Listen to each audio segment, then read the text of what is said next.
The courtroom went silent, wondering what Emily was about to do. Was she going to yell? Was she going to curse at the woman who had put her through such hell? Instead, Emily did something that made Judge Judy's eyes fill with tears for the first time in years. Emily gently touched Linda Morrison's shoulder. When Linda looked up, Emily spoke softly. "I forgive you, Mrs. Morrison. I'm still hurt. I'm still angry. But I forgive you because holding on to anger would only hurt me and my baby.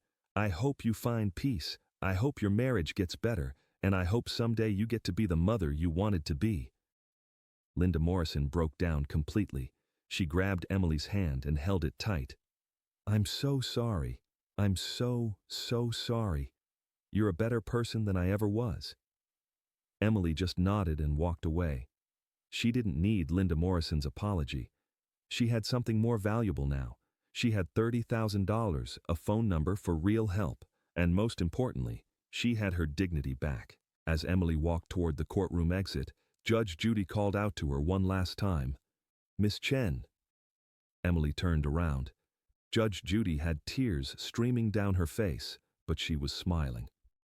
"You're going to be an amazing mother, whether you keep that baby or find her a good family through proper adoption channels, because you have something that can't be taught and can't be bought. You have character, you have strength, and you have a good heart." Emily smiled through her own tears. "Thank you, Judge Judy, for everything." As Emily left the courtroom, the audience stood and applauded. It wasn't the usual polite applause that happens after a verdict. This was something different. This was the sound of people recognizing that they had just witnessed something special.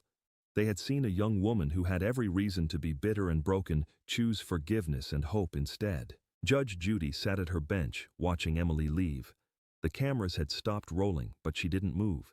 She just sat there, thinking about all the cases she had seen over the years. Thousands of people fighting over money, property, and pride. But every once in a while, a case came along that reminded her why she did this job. Today was one of those days. Later that evening, after the show aired, Emily's story went viral. Millions of people watched the clip online. Social media exploded with messages of support. Justice for Emily became the #1 trending hashtag in America. People from all over the country reached out, offering help. A local business owner saw the story and offered Emily a job starting after her maternity leave. A property owner offered her a small apartment rent-free for 6 months. A children's clothing company sent her boxes of baby supplies. But the most meaningful message came from an unexpected source. A woman named Rachel, who had given up her baby for adoption 15 years earlier, reached out to Emily. She explained that she had kept her baby and raised him alone. It was hard. It was the hardest thing she ever did, but it was also the best decision she ever made. "I'm not saying what choice to make," Rachel wrote. "Only you can decide that. But whatever you choose, know that you're capable of more than you think.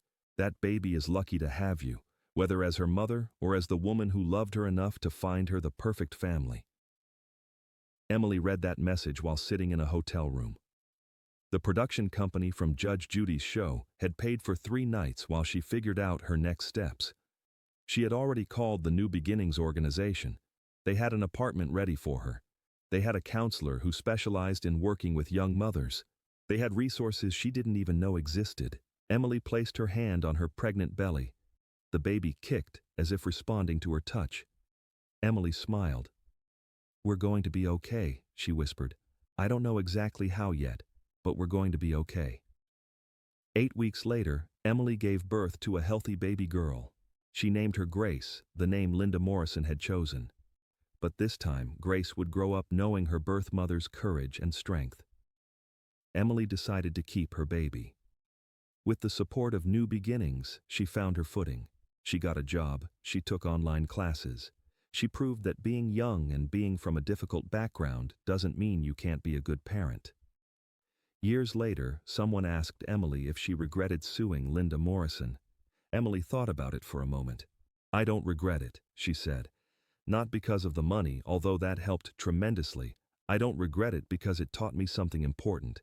It taught me that my voice matters, that contracts matter, that promises matter, and that even when powerful people try to push you down, there are still judges like Judge Judy who will stand up for what's right. As for Linda Morrison, she and her husband eventually divorced. She later admitted in an interview that losing that case was the wake-up call she needed. She realized she had been living her life according to other people's expectations instead of her own values. Emily was braver at 19 than I was at 52, Linda said. She taught me that real strength isn't about money or status. It's about doing the right thing even when it's hard. Linda never did adopt a child. She realized she wasn't ready for that responsibility. Instead, she started volunteering at New Beginnings, the same organization that helped Emily. She wanted to help other young mothers avoid the pain she had caused. And Judge Judy? She continued doing what she always did, fighting for justice, standing up for people who couldn't stand up for themselves, and occasionally wiping away tears when a case touched her heart. Because that's what this story is really about. It's not about a lawsuit or money or contracts. It's about human decency. It's about keeping promises. It's about how one person's courage can change lives. Emily Chen walked into that courtroom as a scared, homeless, pregnant teenager. She walked out as a woman who had proven that her worth wasn't determined by her bank account, her family background, or her circumstances. Her worth was determined by her character. And that's a lesson worth remembering. The courtroom erupted. People gasped. Some shouted. The bailiff had to call for order. Judge Judy sat back in her chair, taking a moment to process what she just heard.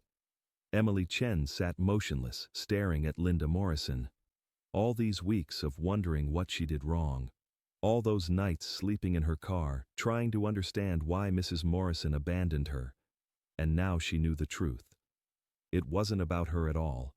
It was about appearances, about money, about social status.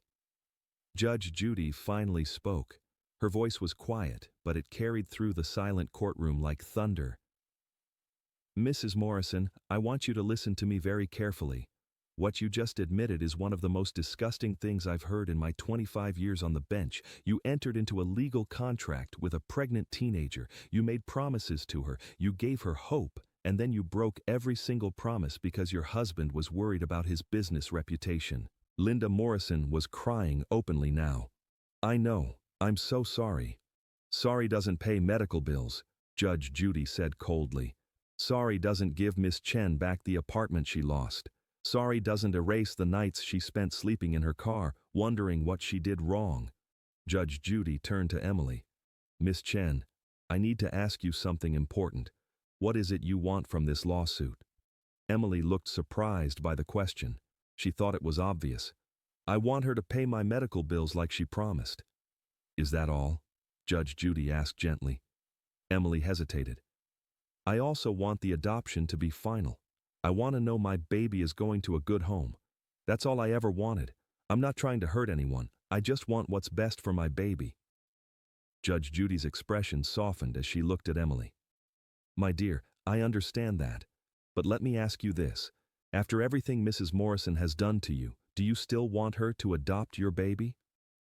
The question hung in the air. Everyone in the courtroom waited for Emily's answer. This was the moment that would define everything. Emily looked at Linda Morrison for a long moment. Then she looked down at her pregnant belly.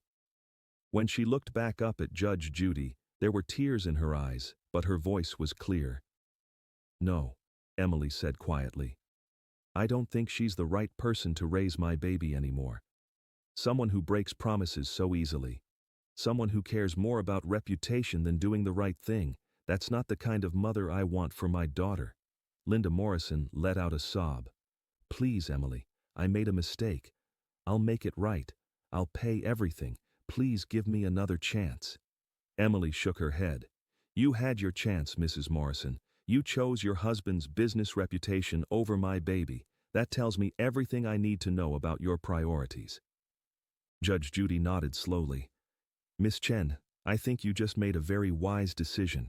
The hardest part about being a mother is putting your child's needs above your own wants. You just proved you understand that better than Mrs. Morrison ever will. Judge Judy straightened in her chair. It was time for the verdict. The entire courtroom held its breath.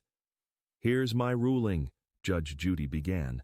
"Mrs. Morrison, you entered into a binding contract with Miss Chen. That contract is legally enforceable. You agreed to pay all medical expenses related to her pregnancy. You cannot back out simply because you changed your mind."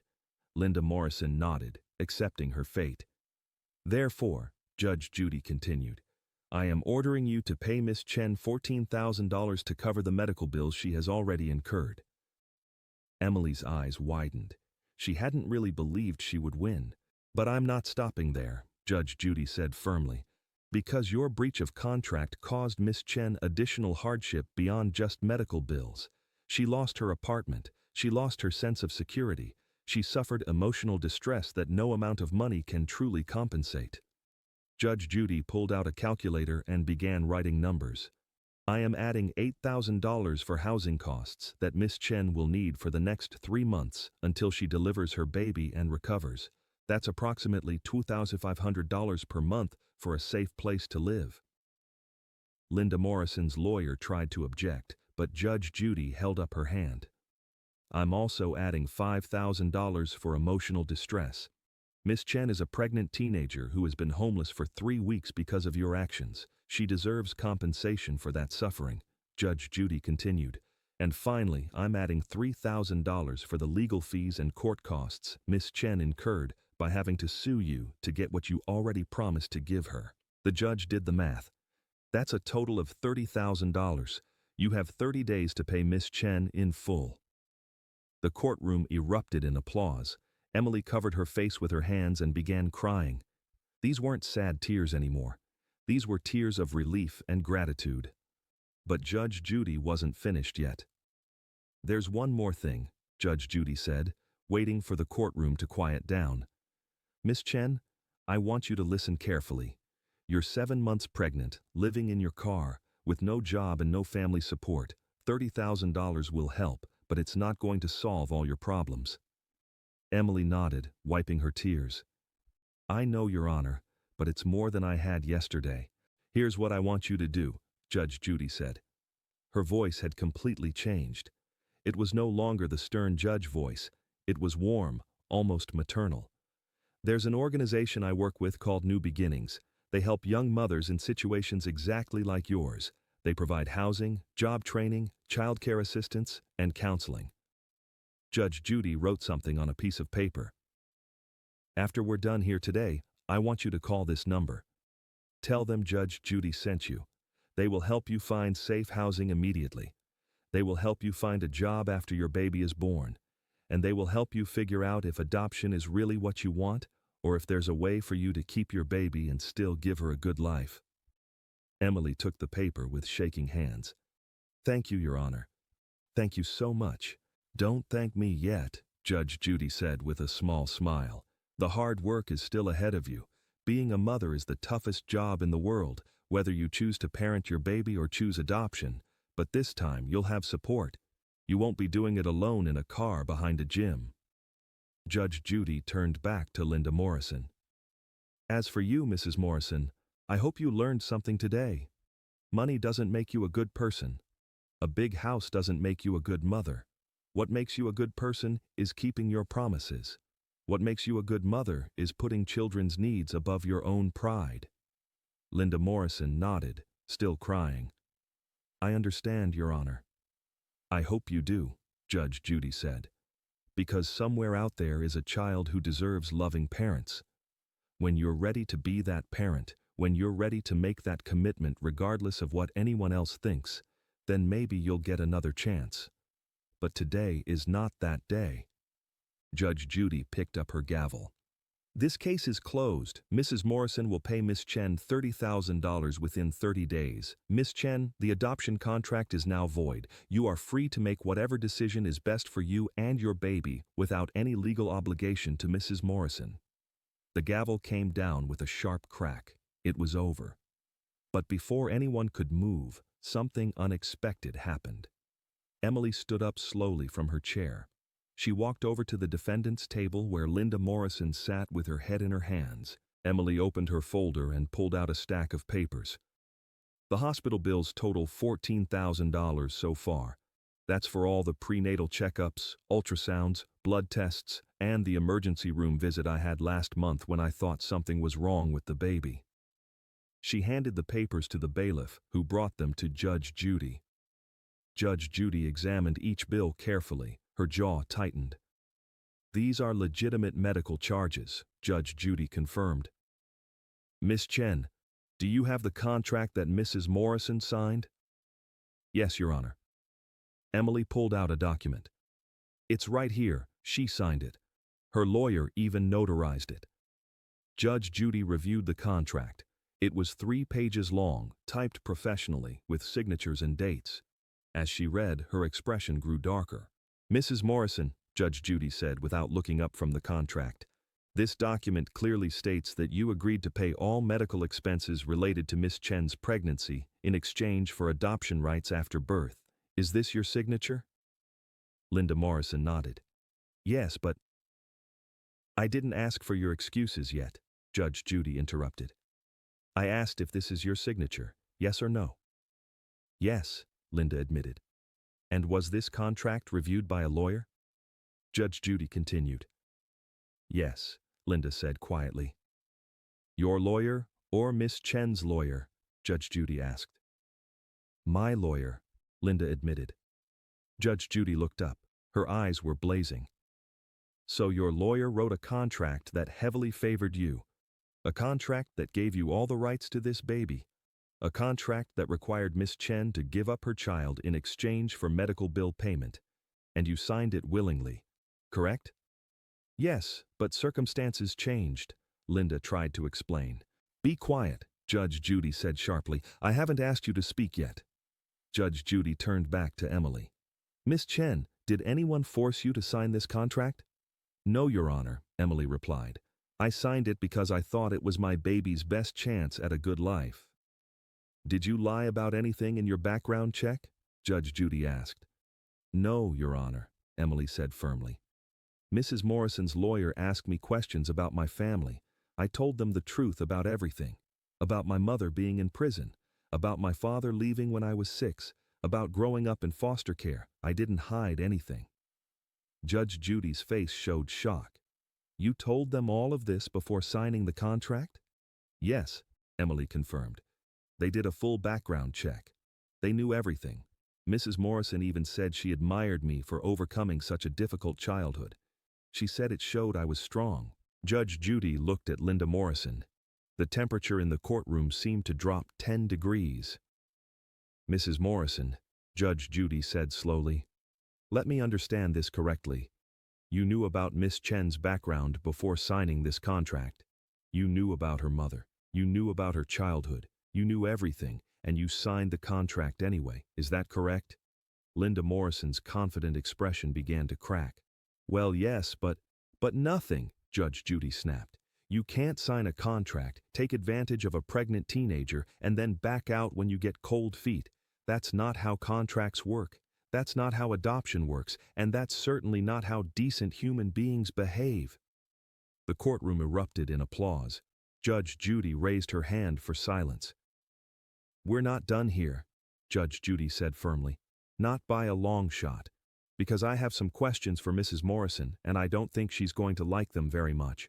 Emily sat quietly in her chair, one hand protectively on her pregnant belly. She looked exhausted. She looked scared, but for the first time in weeks, she also looked hopeful.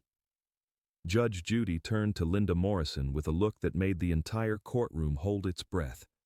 Everyone knew what was coming next would not be pretty for Mrs. Morrison. "Mrs. Morrison," Judge Judy began, "let me tell you what I think really happened here." Linda Morrison sat up straighter, trying to maintain her confidence. But Judge Judy's stare made it clear that confidence wouldn't help her now. "I think you wanted a baby," Judge Judy continued. "I think you found a vulnerable young woman who was desperate and alone. I think you made promises that sounded wonderful. You painted pictures of a perfect life for her baby. You made her believe you were her savior." Judge Judy's voice grew harder. "But then reality set in. You started thinking about what people might say, what your wealthy friends might think. You got scared that this baby's background wasn't good enough for your social circle, so you came up with an excuse to back out. That's not true, Linda Morrison protested. Oh, really? Judge Judy's eyebrows raised. Then explain to me why you did a background check before signing the contract.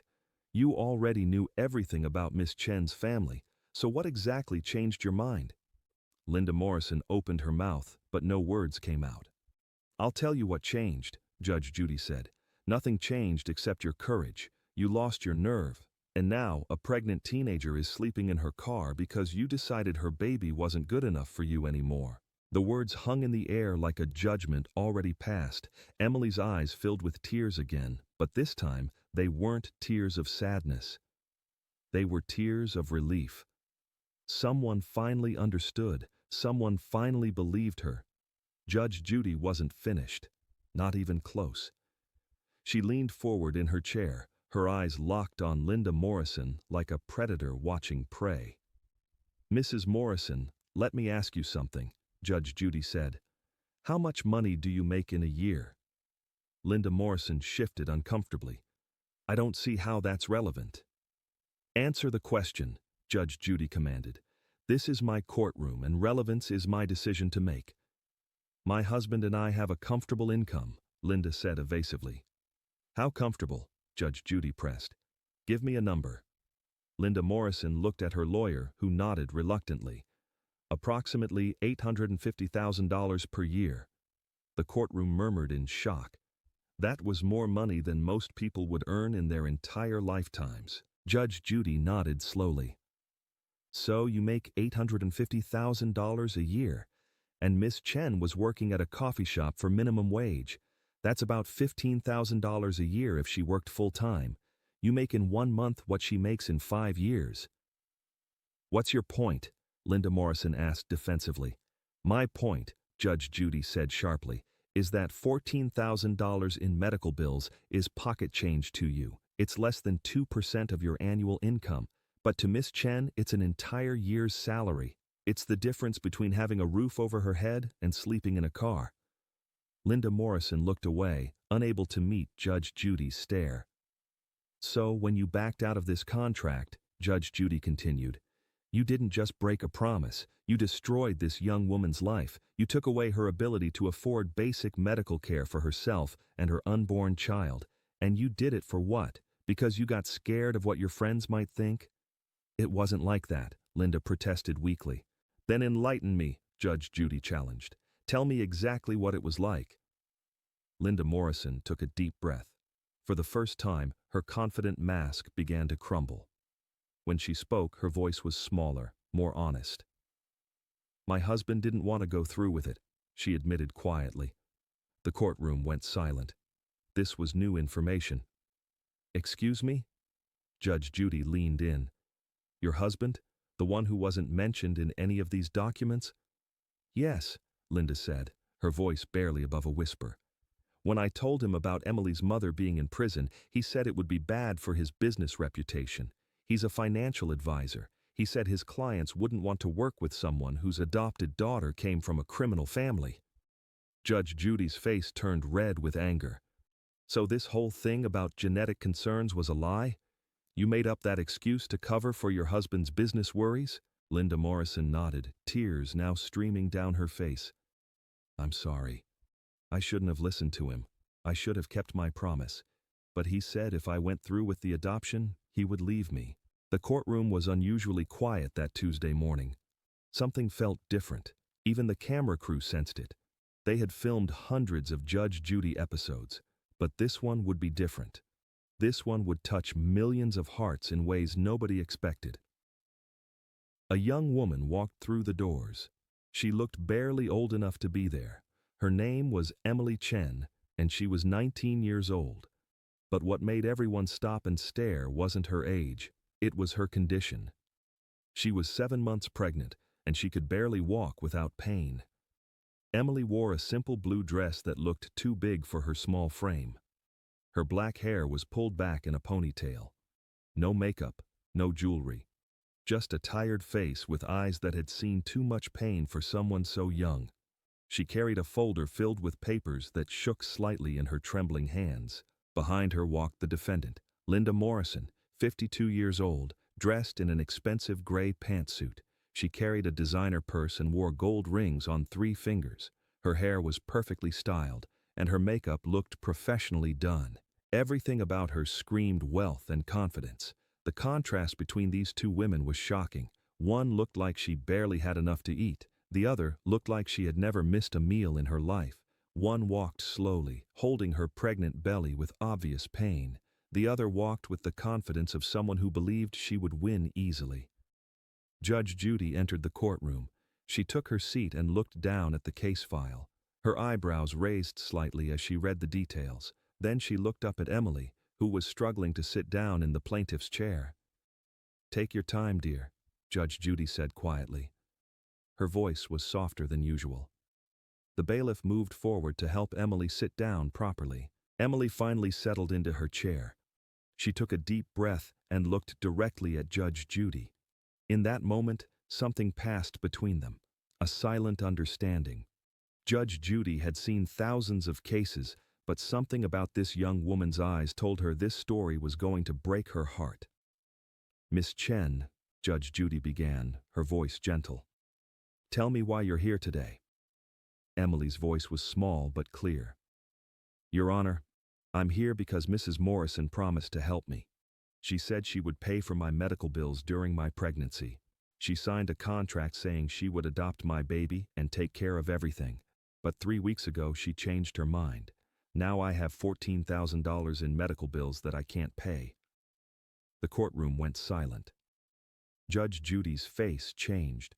Her eyes narrowed slightly as she looked at Linda Morrison. "Mrs. Morrison," Judge Judy said, her tone cooling. "Is this true? Did you sign an adoption contract with Miss Chen?" Linda Morrison smiled slightly. It wasn't a warm smile.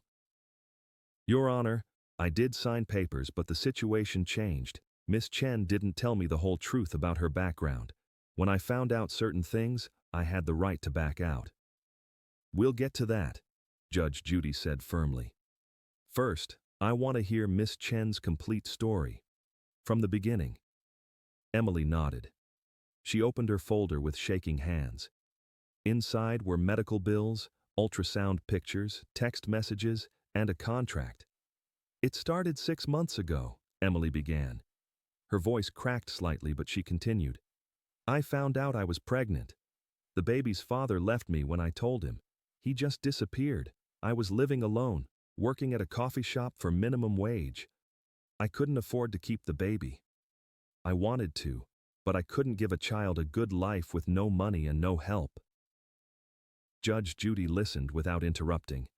Her face showed no emotion, but her eyes were focused completely on Emily. "I heard about private adoptions," Emily continued, "where pregnant mothers can find families who want to adopt, and the families help pay medical costs. It's legal. It's done all the time. So I contacted an adoption agency. That's where I met Mrs. Morrison." Emily pulled out a photograph. It showed her and Linda Morrison standing together, both smiling. Emily looked hopeful. Linda looked pleased. "Mrs. Morrison seemed so kind," Emily said quietly. "She told me about her life. She's married to a successful businessman. They live in a big house. She said she always wanted to be a mother but couldn't have children of her own. She cried when she told me that story. I felt sorry for her." Linda Morrison shifted in her chair but said nothing. "We met 3 times, Emily explained. Each time, she told me more about the life she could give my baby. Good schools, a nice neighborhood, family vacations, everything I wanted for my child but couldn't provide. She showed me pictures of the nursery she was already setting up. It had yellow walls and a beautiful crib with white blankets." Emily's voice grew softer. "I believed her. I trusted her completely. So when she asked me to sign papers, I did. The contract said she would pay all my medical bills during the pregnancy. In return, I would give her my baby for adoption after birth. It's all legal, Your Honor. I checked with a lawyer." Judge Judy nodded. "I've seen adoption contracts before. Continue." "Everything seemed fine at first," Emily said. "Mrs. Morrison paid for my first few doctor visits. She even came with me to one of them. She held my hand during the ultrasound. When we found out the baby was a girl, Mrs. Morrison started crying happy tears. She said she was going to name her Grace. Emily's eyes filled with tears at the memory. I thought I was doing the right thing, giving my baby to someone who would love her and give her opportunities I couldn't. So what changed? Judge Judy asked gently. Emily took a deep breath. 3 weeks ago, Mrs. Morrison stopped answering my calls. I had a doctor appointment, and the hospital said my insurance claim was denied. They told me I needed to pay $3,200 out of pocket. I called Mrs. Morrison 15 times. She finally answered after a week. What did she say? Judge Judy prompted. Emily's hands clenched the folder. She said she made a mistake. She said after doing a background check on me, she found out things she didn't like. She said she couldn't trust me anymore. She said the adoption was off, and she wasn't paying any more medical bills. What things didn't she like about your background? Judge Judy asked sharply. Emily looked down. My mother is in prison. She's been there for 5 years, drug charges. Mrs. Morrison said that having a grandmother in prison meant my baby might have bad genes. She said she couldn't risk adopting a child from a family like mine. The courtroom gasped. Even the camera crew reacted. Judge Judy's face turned red. Excuse me. Judge Judy's voice was dangerous now. She said, what about your baby's genes? Linda Morrison spoke up quickly. Your Honor, I have the right to ensure the child I'm adopting comes from a stable background. When I learned about her mother's criminal history and her family's drug problems, I had legitimate concerns about genetic predisposition to... Stop talking, Judge Judy cut her off. Her voice was ice. We'll get to you in a minute. Right now, I want to hear the rest of Miss Chen's story. Emily wiped her eyes. After Mrs. Morrison backed out, I was lost. I had already quit my job because standing for 8 hours was too painful in my pregnancy. I'd been living in a cheap motel using the small amount of money Mrs. Morrison gave me initially. When she stopped paying, I couldn't afford the motel anymore. Where are you living now?